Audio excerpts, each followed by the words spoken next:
पड़ोस में ससुराल। आज मेरे मायके से बड़ी मजेदार खुशबू आ रही है। लगता है भाभी या मम्मी कुछ बढ़िया बना रही हैं। चलो जाकर देखती हूँ और लगे हाथ खाकर भी आ जाऊंगी। मायरा घर से बाहर निकलने ही वाली होती है कि पीछे से उसकी सास आ जाती है। ओ मैडम, कहाँ निकली आपकी सवारी हैं? माँ जी, दरअसल वो ना आज मायके में भाभी को थोड़ा सा पेट दर्द हो गया है। बस वही तो एक अच्छी ननद होने का फर्ज निभाते हुए उनका हाल चाल पूछने जा रही हूँ मैं। कोई ज़रूरत नहीं है। रोज़ तेरे मायके में किसी न किसी की तबीयत खराब हो ही जाती है और रोज़ तू फुदक के चली जाती है। हमारी ही अकल पर पत्थर पड़े थे जो पड़ोस की लड़की को ही बहू बना लिया। अब आपका मायका 100 किलोमीटर दूर है, उसमें मेरा क्या कसूर? आपका खाना बना दिया है, आटा भी गूंद दिया है, गर्मा गर्म फुलकी बनाकर खा लेना ना आप। ये है मयूरा, जिसका मायका और ससुराल दोनों भी आस पड़ोस में 2 मिनट की दूरी पर है, जिसका पूरा पूरा फायदा उठाते हुए मयूरा हर दिन मायके के चक्कर लगाती रहती है। हेलो मम्मी, हाय भाभी, क्या बात है? आज तो बड़े ही शाही और लजीज पकवान बने जा रहे हैं। कोई दावत शावत है क्या आज हमारे घर पर? खुशबू आई नहीं कि चली आ गई महारानी चींटियों की तरह सूंघती हुई। अरे बेटा, तेरे भाई का प्रमोशन हो गया है, इसी खुशी में उसके मनपसंद पकवान बना रहे हैं। बस आ जाती तू भी, दामाद जी और समधी समदन जी को भी न्योता दे दे। पर मम्मी जी, हमें थोड़ी ना पता था कि ये सब आएंगे। मैंने तो वैसे भी खाना कम ही बनाया है। क्या भाभी, अब आपको ये तो पता है कि मेरा ससुराल पड़ोस में ही है, और आपको तो मैंने कह कर रखा है ना कि मेरे 2 एक्स्ट्रा फुलके सेक कर रख दिया करो। मुझे मम्मी के हाथ की बनी सब्जियां कितनी पसंद है। आई बड़ी महारानी। ऐसे ही मयूरा आधा दिन अपने ससुराल में और आधा दिन अपने मायके में गुजारती रहती। एक दिन सुबह नाश्ते के दौरान मयूरा के ससुर धनराज और पति श्लोक। अरे मयूरा, ये क्या? ये पराठा तो आधा कच्चा है और मेरा पराठा तो कुछ ज्यादा ही एक्स्ट्रा पक गया, जो जल गया है। कोयले से भी काला हो गया। ये तो होगा भी क्यों नहीं। ये करम जली सुबह सारा काम ऐसे ही फटाफट गड़बड़ी में जैसे तैसे निपटाकर अपने मायके भाग जाती है। इससे क्या फर्क पड़ता है? सास को अगर चक्कर आ गए दिन दहाड़े, तब कौन आएगा बचाने?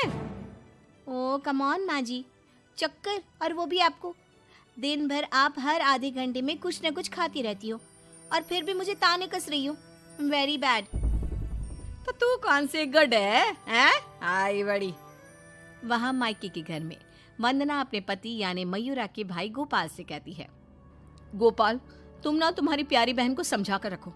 अरे तीज त्योहार, रक्षाबंधन, दीपावली, इन सब पे अपने मायके आए तो ठीक लगता है, लेकिन ये मैडम, ये तो रोज ही चली आती है मुंह उठाए। अरे सोचिए मम्मी जी, अगर मैं भी रोज इस तरह अपने मायके जाऊं तो आपको ये सही लगेगा? नहीं ना? फिर वंदना सही कह रही है मम्मी, जरा इस बात पर गौर फरमाइए। हाँ बेटा, मुझे पता है। उस दिन तो गली की औरतें भी सब्जी वाले के यहाँ गप्पे लड़ाते हुए बातें बना रही थी कि मयूरा तो दिन भर सिर्फ अपने मायके में ही रहती है। आज उसे आने दो, मीठे बोल से ही समझाऊंगी, समझ जाएगी वो। फिर जब मयूरा मायके आती है तो, मम्मी, आपको तो कोई दिक्कत नहीं है ना मेरे इस तरह आपसे मिलने यहाँ आने से?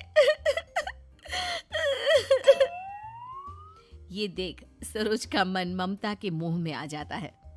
ना बेटी ना, तू ऐसा क्यों सोच रही है और तेरी आंखें नम क्यों है?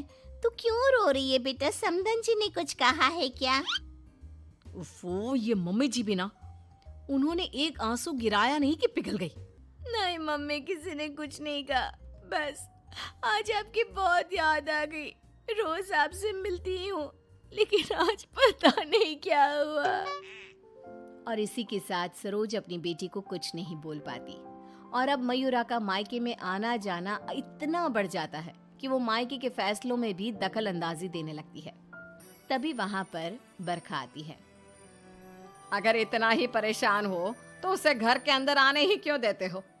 वो एक पाँव अपने मायके की नाव में रखती है और एक पाँव अपने ससुराल की नाव में।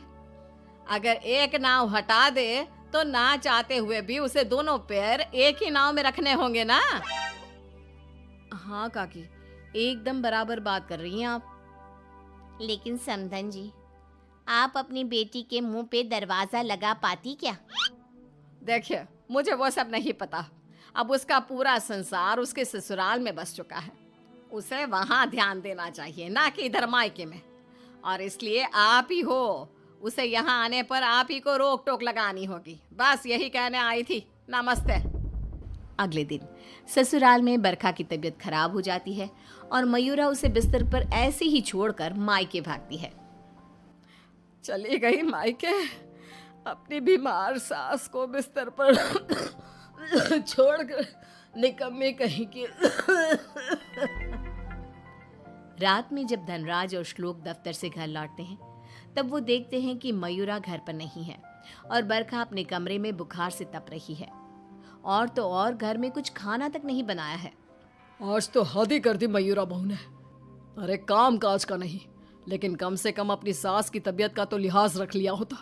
कोई फिक्र, कोई चिंता नहीं। आप ही ने तो चुनी थी ना ये बहू। कुछ देर बाद मयूरा अपने ससुराल वापस आती है। मयूरा, घड़ी देखी तुमने? हाँ, घड़ी में 2 सुइयां एक साथ कितनी प्यारी लगती है ना। बिल्कुल आपकी और मेरी जोड़ी की तरह। मैं मजाक के मूड में बिल्कुल नहीं हूं मयूरा। तुम्हारा ये मायके से ससुराल, ससुराल से मायके घूमने का तमाशा बहुत हो गया। ये सब कब खत्म होगा? तुम्हें अंदाजा भी है, माँ अंदर 103 बुखार से तप रही है और तुम सुबह से अपने मायके में हो। बहू, अच्छा होगा कि तुम मायके जाना कम कर दो, वरना कहीं ऐसा ना हो कि एक दिन दोनों तरफ की रिश्तों की डोर टूट जाए और तुम बीच में ही लटकी रह जाओ। जी पापा जी, आप टेंशन मत लो। मैं मायके जाना तो नहीं छोड़ सकती, लेकिन मैं अपना बहु धर्म अब अच्छे से निभाऊंगी। मैं रोज माँ जी का एकदम हल्की नाजुक पत्ते की तरह ख्याल रखूंगी और आप लोगों को शिकायत का मौका भी नहीं दूंगी। पर मयूरा तो आखिर मयूरा है, इतनी जल्दी कैसे उसे किसी की बात समझ में आ जाती? ये तो उसकी डिक्शनरी में था ही नहीं। पहले वो बिना कोई काम किए मायके चली जाती थी और अब कभी कुकर को गैस पर रखकर तो कभी कपड़ों को आधे में धोता छोड़कर मायके चली जाती। उसकी इन हरकतों से ससुराल और मायके वालों को तो पहले से ही परेशानी थी। अब तो आस-पास की औरतों के लिए भी मयूरा अच्छी खासी शाम की चाय की गॉसिप बन गई थी। अरे वो सरोज बहन की बिटिया मयूरा, कभी इस डाली तो कभी उस डाली फुदकती रहती है। मुझे तो दिन भर अपनी खिड़की से उसका ये सर्कस देखने में बहुत मजा आता है। अरे मैंने तो सुना है उसकी भाभी वंदना अपनी ननद को एक आंख पसंद नहीं करती। दरअसल मेरी बहू काजल और वंदना ना सहेलियां हैं, इसीलिए पता चला। पर मानना पड़ेगा सरोज को, बहुत अच्छे गुण दिए हैं उसने अपनी बेटी को। तभी वहां से गुजर रही सरोज सभी औरतों की बातों को कान लगाकर सुन लेती है और रुककर उन्हें चिल्लाते हुए कहती है, क्यों रे कलम मुइयो, तुम लोगों को क्या अपनी घर गृहस्थी नहीं है जो रोज शाम को हमारी गृहस्थी की चर्चा लेकर बैठ जाती हो? हैं? बेवकूफ औरतें, पहले खुद के घर में ठीक से देख लो, फिर दूसरे के घरों में झांको। क्यों सल्ला बहन, आपका बेटा तो रोज रात को नशे में धुत लुढ़कता हुआ घर वापस आता है ना? हमने कभी कुछ बोला? और जानकी बहन, आपकी बेटी का इस महीने का 5वां बॉयफ्रेंड उसे रोज गली के कोने पर छोड़ने आता है, लेकिन हमने तो कोई बात नहीं बनाई। इतना बोलकर सरोज वहां से चली जाती है, लेकिन अब पानी सर के ऊपर जा चुका था और थक हार कर परेशान होकर दोनों परिवार वाले आपस में एक साथ मिलकर मयूरा के बारे में बात करते हैं। श्लोक, हमने बहुत बार कोशिश की कि हम मयूरा को रोके मायके आने से, लेकिन वो इतनी ढीठ है कि हमारी बातों को कान के पीछे ही डाले जा रही है। अब पता नहीं वो ये सब जानबूझकर कर रही है या फिर सच में। समधन जी, समधी जी, अब जो भी हल निकालना है आप ही निकाल सकते हैं। दामाद जी कुछ तो कीजिए। कुछ तो आपको करना चाहिए था सरोज जी। अरे बरखा, जैसे हम बहू को रस्सी से बांध कर नहीं रख सकते, वैसे ही एक माँ होने के नाते सरोज जी भी मयूरा को मायके में प्रवेश करने से नहीं रोक सकती। अरे उसने पूरा बचपन बिताया है वहां पर। लेकिन अब नहीं, अब तो इस सब का एक ही रास्ता है। जो काम मैंने 1 साल पहले नहीं किया था वो मैं अब करूंगा। ऐसा क्या कर लेगा तू बेटा? मुझे कंपनी की तरफ से चिरौलीपुरा में ट्रांसफर लेटर दिया गया था, वो भी दुगनी सैलरी के बेसिस पर। लेकिन 1 साल पहले आई इस ऑफर को मैंने मयूरा की खुशियों के लिए ठुकरा दिया था, क्योंकि अगर हम यहाँ से कहीं और जाकर शिफ्ट हो गए तो वो अपने मायके को मिस करेगी। तभी शादी भी नहीं थी, और अब ऐसा कुछ भी नहीं है। तो तुम ये कहना चाह रहे हो कि तुम सब यानी मयूरा के ससुराल वाले अब उसके मायके से दूर चले जाएंगे? जी हाँ, मैं इस ऑफर को अभी भी एक्सेप्ट कर सकता हूँ और फिर हम सब यहाँ से चले जाएंगे। अब हम और कर भी क्या सकते हैं? अगर मयूरा को अपने मायके जाने से रोकना है तो बेहतर यही होगा कि उसके पड़ोस के ससुराल को दूर ले जाए और उसके ससुराल वाले ही अलग जाकर रहे, जिससे वो रोज अपने मायके नहीं जा पाएगी। सभी श्लोक के इस फैसले पर सहमति जताते हैं और फिर मयूरा अपने पति की ट्रांसफर की वजह से शिफ्ट होने की बात को साधारण समझकर अपने मायके से दूर चली जाती है। जो भी कहो, सही मायनों में बहू विदा करके तो मैं अब लाई हूँ।